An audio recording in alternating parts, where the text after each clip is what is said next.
without objection.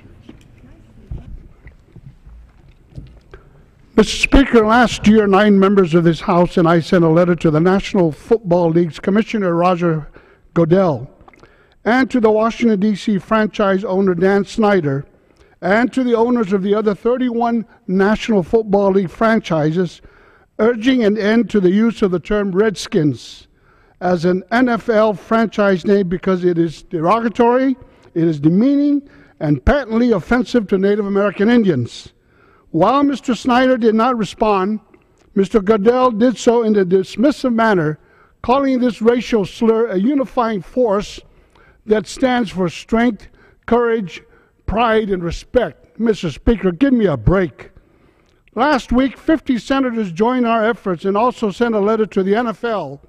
Mr. Goodell did not respond, but Bruce Allen of the Washington franchise did respond in a dismissive manner, stating that Redskins is not a derogatory word and claiming that it actually honors Native Americans. Mr. Speaker, shame on Mr. Allen, shame on Mr. Goodell, shame on Mr. Snyder for suggesting that Redskins is a name of honor, when according to Native Americans, it is the worst thing in the English language you can be called if you are a Native person. Mr. Snyder, Mr. Goodell, and Mr. Allen have escaped the public lashing that Don Sterling received just weeks ago for his racist remarks on African Americans who play basketball.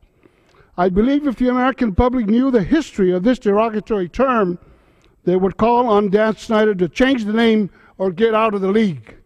Mr. Speaker, I would like to share with my colleagues the painful and violent past associated with this despicable term. For many of our Native Americans, the word Redskins is reminiscent of a time when the colonial government engaged in the practice of trading Indian scalps or skins as body parts for bounties. In 1749, the British colony was 10 guineas for every Indian taken or killed. In 1755, the lieutenant governor of the Massachusetts Bay Province issued a proclamation calling for the extermination of the Pepscot Indian Nation. The bounty for a male Indian above the age of 12 was 50 pounds, and his scalp was worth 40 pounds. The bounty for a female Indian of any age and for males under the age of 12 was 25 pounds, while their scalps were worth 20 pounds. In 1863, the reward in Minnesota was $200 for every redskin sent to purgatory. Mr. Speaker, I submit today, Chief Kirk Francis of the Pepscot Indian Nation declared that the word Redskins is not just a racial slur or a derogatory term, but a painful reminder of one of the most gruesome acts of ethnic cleansing ever committed against his people. The hunting and killing of Native American Indians, as stated by Chief Francis, was a most despicable and disgraceful act of genocide. This photo depicts what genocide looks like, Mr. Speaker, and I want to share this photo with my colleagues.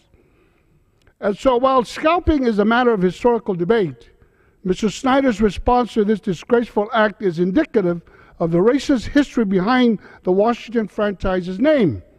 Its founder, George Preston Marshall, is identified by historians as the driving force behind the color barrier that existed for 12 years in the National Football League, a sad commentary or chapter from 1934 to 1945, when African Americans were banned from the National Football League by a so-called gentleman's agreement. For years, Mr. Marshall marketed the Washington, D.C. franchise to appeal to the segregated South. The band played Dixie, the Confederate flag flew, and after the NFL's color line was crossed in 1946, the Washington, D.C. franchise was the last team to field an African-American player, not until 1962. I might add, Mr. Speaker, that the Washington team did not welcome African-American players with open arms. Oh, no. Then Secretary of the Interior Stuart Udall and Attorney General Robert Kennedy presented the Washington franchise with an ultimatum. Unless Marshall signed an African-American player, the government would revoke his franchise's 30-year lease on the use of the D.C. stadium. Mr. Speaker, we cannot simply continue to this hateful traditions that mock, belittle, disparage, and disgrace those of a different race because of the color of their skin. The National Basketball Association recently reacted swiftly to Mr. Don Sterling's racist remarks. Why is the National Football League so hesitant? Why is Mr. Snyder so slow to do the right thing when some 6 million of his own people's skins were used for lampshades by the Nazi Germans during World War II? Shame on Mr. Snyder for perpetuating this racism and bigotry. He should know better and do better. Are you back?